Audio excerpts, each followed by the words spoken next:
ఇవాళ తెలుగుదేశం పార్టీ సరైన అభ్యర్థులు నియామకం చేసుకోలేని దౌర్భాగ్య పరిస్థితుల్లో శ్రీకాకుళం జిల్లాలో తెలుగుదేశం పార్టీ ఉంది. చంద్రబాబు నాయుడు గారు 14 సంవత్సరాలు ముఖ్యమంత్రిగా చేశారు. ఏం చేశావు శ్రీకాకుళం జిల్లాకి నువ్వు అని చెప్పి చంద్రబాబు నాయుడు గారికి ఈ సందర్భంగా నేను అడుగుతూ ఉన్నాను. మరి ఇక్కడ మంత్రిగా పనిచేసి అచ్చెన్నాయుడు గారు కానీ, లేకపోతే కేంద్ర మంత్రిగా చేసిన ఎర్రన్నాయుడు గారి కుటుంబం కానీ, ఈవేళ పార్లమెంటు సభ్యునిగా ఉన్న రామ్మోహన్ నాయుడు కానీ, 10 సంవత్సరాలు పార్లమెంటు సభ్యునిగా ఉన్నావు, 2 పర్యాయాలు పార్లమెంటు సభ్యునిగా ఎన్నుకోబడ్డ రామ్మోహన్ నాయుడు గారు, మీ మనస్సాక్షిగా చెప్పండి, మీరు ఈ జిల్లాకు మీరు చేసేది ఏంటి?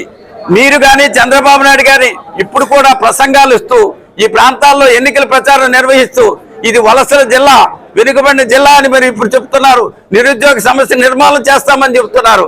మీకు 25 సంవత్సరాలు ప్రజలు అవకాశం ఇచ్చి ఈ జిల్లా ప్రజానీకమంతా కూడా మీ ఎన్నంటే నడిస్తే ఏనాడు ఒక మంచి పని చేయలేని అసమర్థ నాయకత్వం తెలుగుదేశం నాయకత్వం అని చెప్పి ఈ సందర్భంగా మనం చేస్తూ, రామ్మోహన్ నాయుడు కానీ అచ్చెన్నాయుడు కానీ మరి తెలుగుదేశం అభ్యర్థులు కానీ ఓట్లు అడిగే అర్హత వాళ్ళకి లేదని ఈ సందర్భంగా మనం చేస్తూ, మరి చంద్రబాబు నాయుడు ఏనాడు కూడా శ్రీకాకుళం జిల్లా పైన కపట ప్రేమ ప్రదర్శించాడు తప్ప ప్రజలకి ఈ జిల్లా పైన ఈ ప్రజల పైన ఆయనకి ఎటువంటి ప్రేమ అభిమానం లేదని ఈ సందర్భంగా తెలియజేస్తూ, మిత్రులందరికీ నా హృదయపూర్వకమైన ధన్యవాదాలు తెలియజేస్తూ, మరి కలెక్టరేట్ లో జరుగుతున్న ఈ కార్యక్రమం నా నామినేషన్ కార్యక్రమాన్ని విజయవంతం చేయమని మీ అందరికీ హృదయపూర్వకంగా కోరుకుంటూ 19వ తేదీ ఉదయం 10 గంటలకి 80 ఫీట్ లో ఉన్న ఆనందమయ్య కళ్యాణ మండపం దగ్గరికి మీరందరూ విచ్చేసి ఆ కార్యక్రమాన్ని విజయవంతం చేయమని, 11 గంటలకి ఈ కార్యక్రమాన్ని శుక్రవారం నాడు ఈ కార్యక్రమం జరుగుతుంది కనుక దయించి